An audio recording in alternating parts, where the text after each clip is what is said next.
Hey guys, today I wanted to talk a bit about a topic that I've realized has been in the back of my mind for a couple months to a year, and I find quite interesting. I wanted to talk about how we let online discourse affect the way we live our lives, even if it's in a subconscious manner.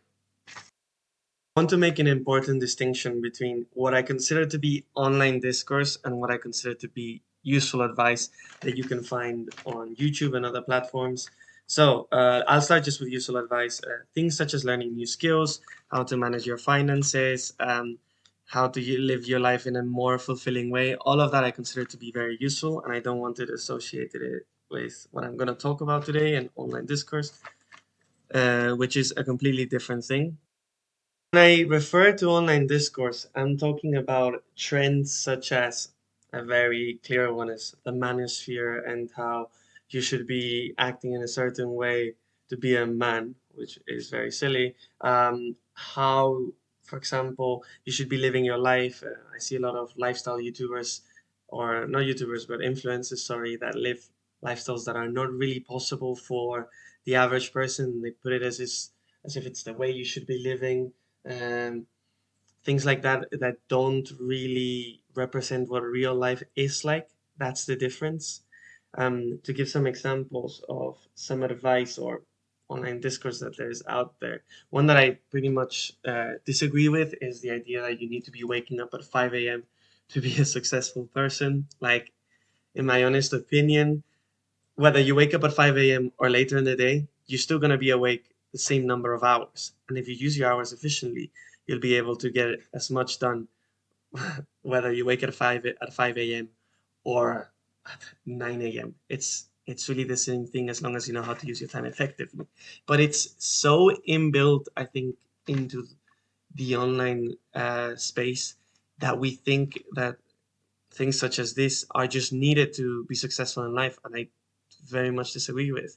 Another aspect of it is how a lot of influencers talk about starting your own businesses and um, working for yourself, and that being the only way for you to really lead a successful life. When that's not true at all. You can be working a 9 to 5 too and have a very fulfilling and successful life. I'm not saying that you shouldn't pursue these dreams of working on yourself and on things for yourself, but I'm just tired of people telling telling us how we should live our lives and what the metrics of success are when we can define it ourselves.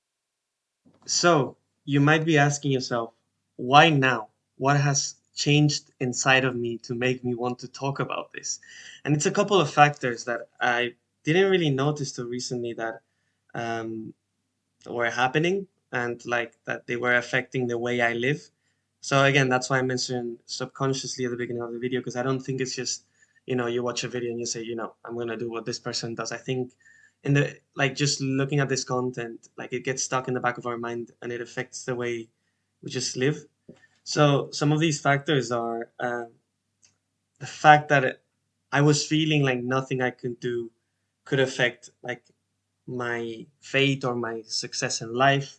I know it might sound a bit of like a doomer mentality, and I don't think I'm a doomer at all. But like, I think just in the back of my mind, like after hearing so many things and how you need to um, gain success, doing things such as now that I'm like starting to film YouTube videos, it just feels like the work that I would put towards that would amount to nothing. And I think that comes a lot from, um, you know, what you hear online.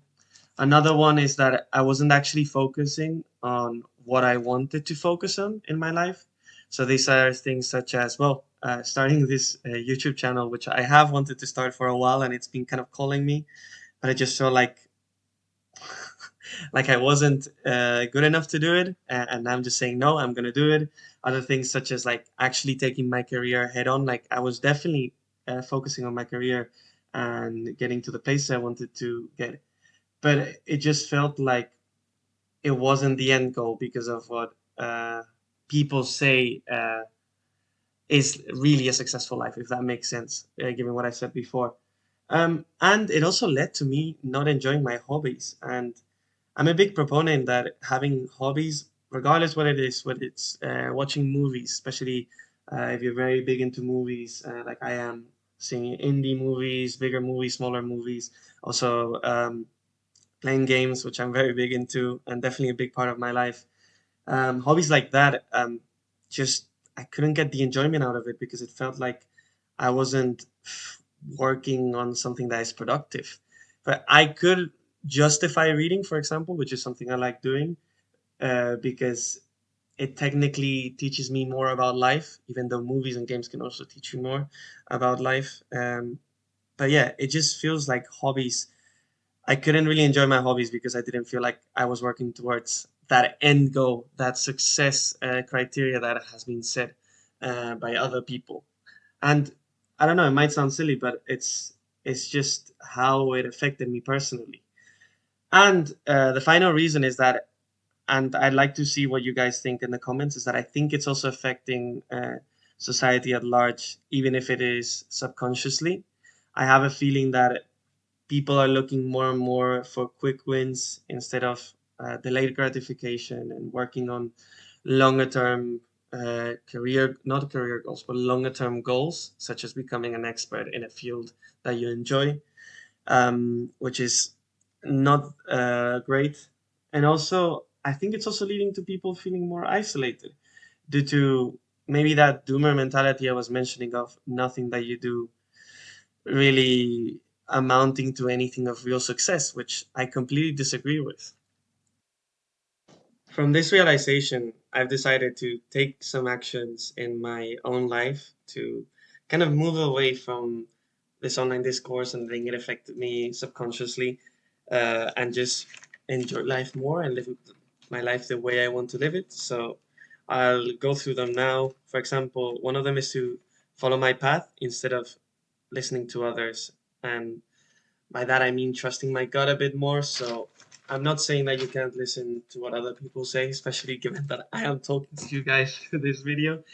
But I don't think you should just take it as um, it's the correct way of approaching life, or just letting it affect your psyche and your self-esteem with what you're doing. So yeah, just I'm gonna trust myself more when it comes to my path and what I do, whether it's following my career and really expanding into the role I am going into, and also trying this YouTube thing out, which I've, as I said, meaning to try for a while. I'm also gonna kind of try to set some boundaries with social media. So this is, for example, I've deleted Instagram from my phone, and the only way I access Instagram is through the web browser on the phone, which is so bad, I have to say, that it makes me not want to use Instagram, which is a great way of not using Instagram. Using social media less and focusing less on what they say in these kind of platforms. I do still really like YouTube because I think YouTube has a lot of great content and useful advice for life. So it's more focused on those kind of Instagram, TikTok, even though I don't use TikTok. Social medias is where the content is shorter form and it's more provocative, I'd say, overall. I also I'm gonna check if the advice that I am provided from online platforms aligns with my values. So, for example, I think social media puts productivity and money on a pedestal over other values, and even though definitely they're important, they're not the most important thing in life, and they're not the only important things.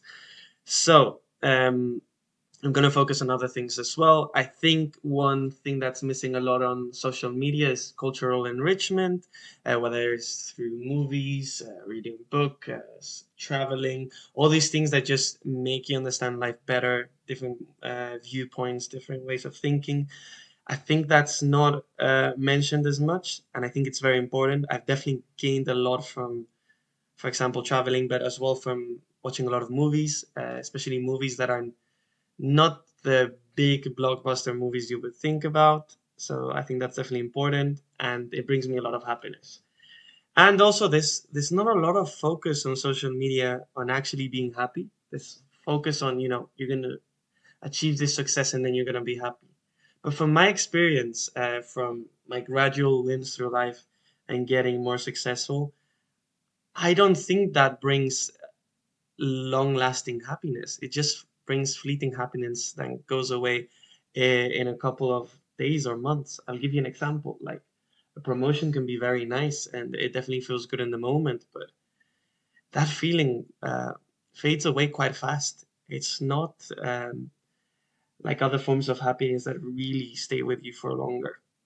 So yeah. Finally, the last thing I'm gonna try is just trying stuff out and seeing what works and doesn't work. I think I've, and again, it's not only online discourse, it's definitely my fault too for this. But I was just not trying things because I was kind of scared of failing, such as, the video you're listening to right now. I was initially scared of making it because I thought, oh, what are people going to think? But I'm just going to kind of go and with the flow and just do the things I want to do, try new things, and see what works and doesn't instead of like following what people say. Again, this is why I'm doing this channel because it's kind of calling me, and maybe it doesn't work, maybe people don't like it, but at least I'm doing something that feels true to me and is gonna bring me some happiness because I'm doing something that I want to do. Well, now that I have covered every single point I wanted to talk about, my main message from this video is that you should live your life the way you want to while working on yourself, becoming a better person, improving on the skill sets you want, all that kind of good stuff. But yeah, just follow your inner voice, your body tells you you want to do, and trust yourself. Life is a process and things will go up and down, but if you are consistent with the things you want to do and where you want to get, I think you can get where you want to get. I definitely do. And I'm kind of tired of, again, being told that my way is not the correct way. If you have sticked it out till here, thank you so much for listening to my ramblings and my thoughts. I want to use this channel to talk about different life topics, my views, how I feel about different things, because I think I've experienced a couple things and I would like to help people out. That's what brings me a lot of happiness and joy. So yeah, if you're interested in more of that, please subscribe and like the video. I hope you stick it out and you want to hear more of what I want to say. Moreover, just to close up the video, like I think for me it was very important to start with this video as it's kind of a justification and an explanation on why I want to start doing YouTube and why I've kind of started this channel, because I want to try new things and do them my way, see what's successful and what's not, see what can help people and what doesn't help people. And honestly, I just want to get my voice out there. I just really like talking to people, as you'll see from when I make more videos and when I start talking to you guys on the comments. So yeah, thank you very much for watching this video and hopefully see you in the next one.